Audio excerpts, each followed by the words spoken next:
نو بدغه شپه باندې جبرئیل علیہ السلام سره د ملائکه راځي او مطلب دا چې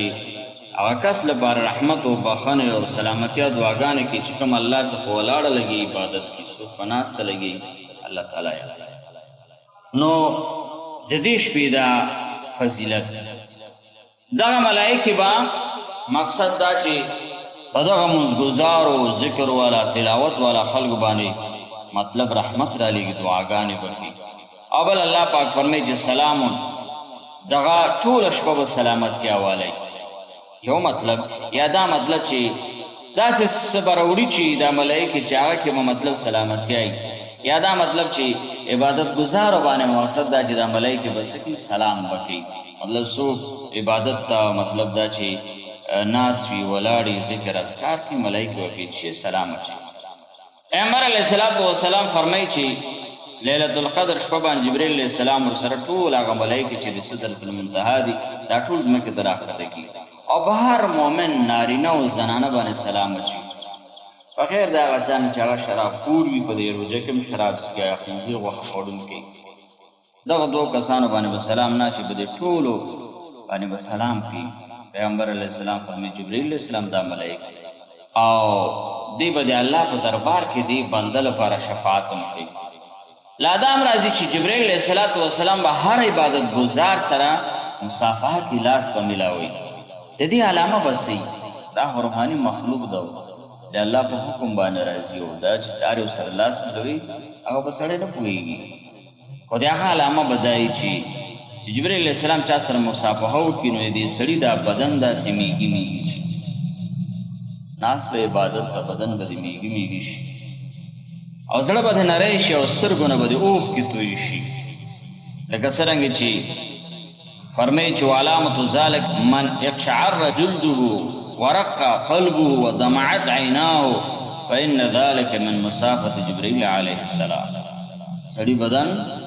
سرمن وريږي زړه نری شي او سترګونه اوخ کې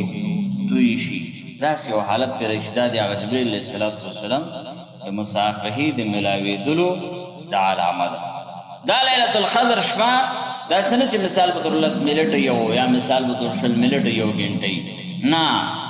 چې الله پاک فرمایي چې یا حتا مطلع الفجر ودا شپه د ليله القدر شپه په دغه صفات باندې چې جبرئیل علیہ السلام ملائکه راځي حدیث کې راځي چې لاس ملاوي مصافحه کې نیکان خلق سره نو دا به تر صباح ختلو پورې چې کله مثال په تور پښمنه ختم شي اذان شي اوس دا چې دغه اجر او ثواب کوم بنده ته ملاوي دا اجر او ثواب هغه بنده ته ملاوي دلی شي چې کوم بنده ماستان په جمع سره او سحر په جمع سره ځکه مسلم شریف حدیث د نبی اسلام فرمایي من صلى العشاء في جماعه فكانما قام نصف الليل ومن صلى الصبح في جماعه فكانما صلى الليل كله پیغمبر علیہ السلام فرمایي څوک چې د ماستان مزد جمع سره او مطلب نبی اسلام فرمایي فکانما قام نصف الليل ګویا چې د نیمه شپه د عبادت په چې ماستان مزد په جمع سره او چا چې سهار مونږ په پیغمبر علیہ السلام فرمایي په جمع فکانما صلى الليل كله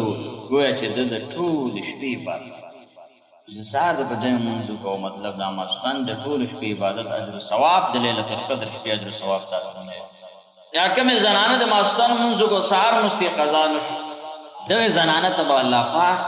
ليله القدر شپې دا ثواب الله ورکړي د ليله القدر شپې عبادت مبارک مستقل حدیث راغلی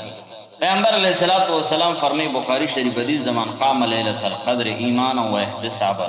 غفر له ما تقدم من ذنبه پیغمبر علیہ السلام فرمایي چې څوک ليله القدر شپه باندې ودریږي الله ته عبادت کی د ایمان سره او د ثواب په نیت باندې غفر له ما تقدم من ذنبه پیغمبر علیہ السلام فرمایي د مخکینه ګناهونه به الله تعالی په دې باندې معاف نو ليله القدر شپې ډیر زیات فضیلت ده ډیر زیات لوی عظمت ده د امت الله پاک ورکړي نو بدی کې غفلت نه ده پکار په دې لاسو شپو کې عبادت ډیر کول پکار ځکه عائشہ رضی الله عنها فرمایي چې کان رسول الله صلی الله علیه وسلم یجتهد فی العشر الاواخر ما لا یجتهد فی غیره پیغمبر علیہ الصلوۃ والسلام د میاشت د رمضان په آخري 10 لسو کې با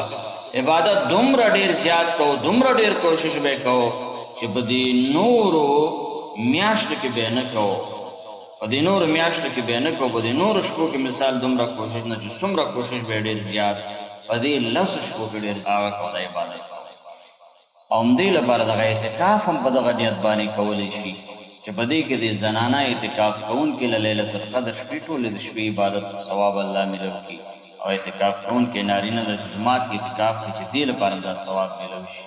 ځکه د روژهدار چې مثال په طور د ورځې ودم یې د لپاره دا خوب هم عبادت کې حسابي او اعتکاف والا سړی که د شپې مو دي د دا خوب په عبادت کې حسابي بل یو حدیث مبارک ذکر کې امام بخاری ذکر کړی شرط تعام فرمایي کان نبی صلی الله علیه وسلم اذا دخل العشر پیغمبر علیه الصلاۃ والسلام چې کله بدل لس رستی را داخل شد میزره واحیا لیل و ایقظ پیغمبر علیه السلام به کور اهل را پاس او عبادت ته بده غلط شبو کی اگر د نور شبو به عبادت کو خو بدی کې ایقظ خپل مطلب دا اهل به ویښ کړ فاریدي چې دغه شپو د خیرونو برکتونو محروم نشي دغه سعادت دی حاصل واحیا لیل و خپل شپه هم درنه کړ پیغمبر علیه السلام تمام شپه به عبادت بل دا ذکر کې چې شد میزره معنا مطلب لا به مضبوط کړ مطلب دې دا چې شد میزرهونه مطلب څه د دینه کنه دا چې نبی صلی الله علیه وسلم د خپل د عادت او معمول نه زیات عبادت کی کوشش کو مطلب دا چې خلک په پلان کې کار ته مملا تړلې ملا به ورته تړل شد میزره لکه کار ته چې سړی ملا وتړیا قصد اراده مضبوط وي یادا کنایه دې دینه چې پیغمبر علیه السلام په آخري عشره کې د خپل بیبیانو نه جدا اوسېد شپه به ټوله په منځو په ذکر او د قرآن تلاوت باندې مشغول موږ تاسو وګوره په دې فیسبوک او په دې موبایل باندې شپې رڼا یو کس راته واقع وکړله چې مطلب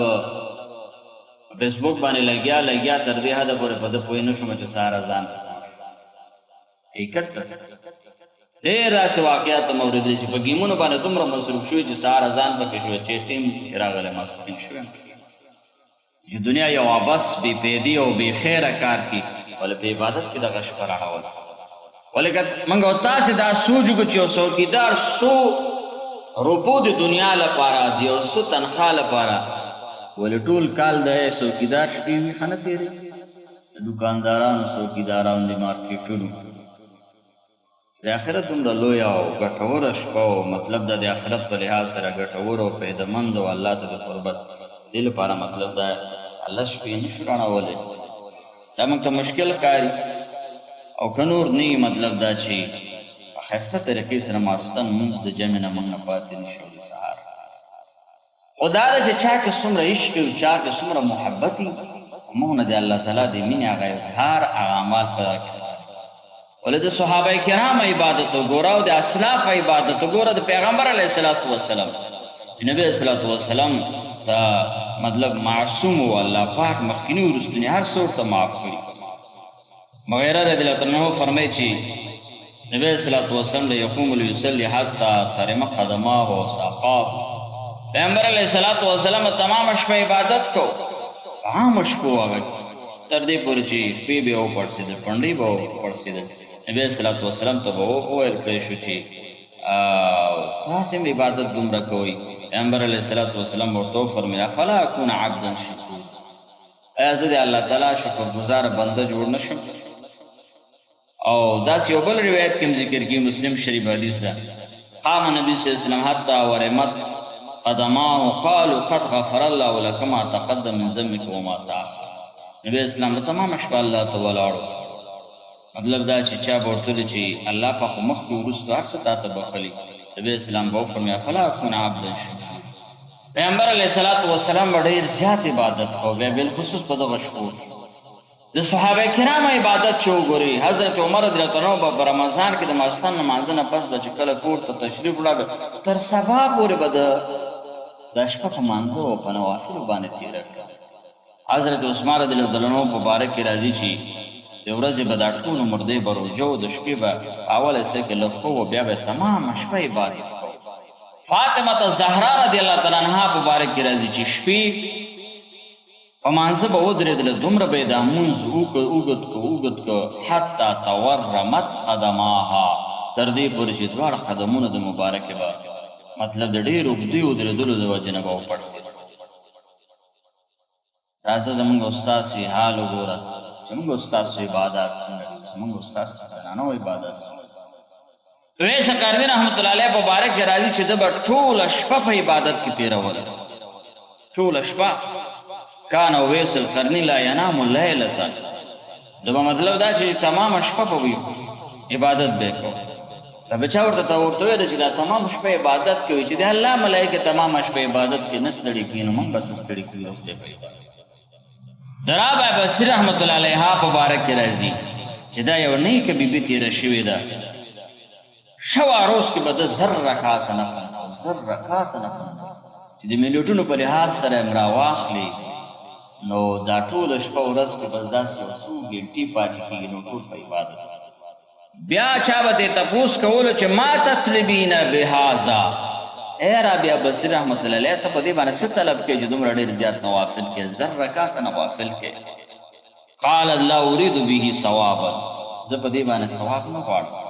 انما افعل لكي يسر به رسول الله صلی الله علیه وسلم یوم القیامة فیقول للانبیاء انظر الى امرأة امتی هذا عمله.